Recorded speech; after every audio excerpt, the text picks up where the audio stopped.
Assalamualaikum warahmatullahi wabarakatuh. Perkenalkan, saya Naya Taufik Ninia dengan NPM 2024002010. Di sini saya akan menjelaskan rangkuman mengenai pengantar teknologi informasi untuk memenuhi nilai ujian tengah semester.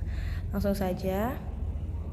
Teknologi informasi. Jadi menurut saya teknologi informasi (TI) adalah segala hal yang berhubungan dengan penggunaan perangkat komputer, jaringan, dan sistem komunikasi untuk mengelola informasi. TI digunakan untuk mengumpulkan, menyimpan, mengolah, dan menyampaikan data atau informasi supaya bisa membantu pekerjaan manusia jadi lebih cepat, mudah, dan efisien. Contohnya kayak pakai komputer buat ngetik tugas, pakai internet buat cari informasi, atau pakai HP buat kirim pesan dan email. Lalu terus ada jenis-jenis software dan fungsinya. Software itu disebut juga perangkat lunak, yaitu program yang menjalankan perintah di komputer. Berdasarkan jenis dan fungsinya, software dibagi jadi 3. Pertama itu ada software sistem software. Fungsinya untuk mengatur dan mengelola kerja perangkat keras hardware. Tanpa software ini komputer gak bisa jalan. Contohnya itu Windows, Linux, macOS, Android. Terus yang kedua, software application software digunakan untuk membantu pekerjaan manusia secara langsung. Terus setiap aplikasi punya fungsi yang berbeda-beda sesuai kebutuhan.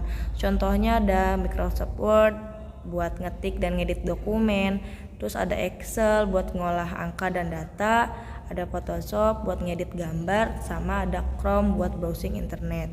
Terus yang terakhir itu software pengembang atau programming software. Fungsinya buat bikin dan ngembangin software baru. Biasanya dipakai oleh programmer atau developer. Contohnya Python, Java, Visual Studio Code, C++, dan PHP. Terus ada hardware input dan fungsinya. Hardware input adalah alat yang digunakan untuk memasukkan data atau perintah ke komputer. Contohnya keyboard memasukkan huruf, angka, dan perintah ke komputer. Terus ada mouse menggerakkan kursor dan memilih menu atau perintah. Ada scanner mengubah gambar atau dokumen menjadi file digital. Terus ada mikrofon memasukkan suara ke komputer. Terakhir ada webcam mengambil gambar atau video secara langsung. Nah, hardware proses dan fungsinya. Hardware proses adalah komponen yang bertugas mengolah data dari input menjadi output. Contohnya CPU, Central Processing Unit, otak utama komputer, tempat semua perintah dan data diproses. Terus ada prosesor, komponen di dalam CPU yang mengeksekusi instruksi dari program. Ada RAM juga, Random Access Memory, tempat penyimpanan sementara saat komputer bekerja.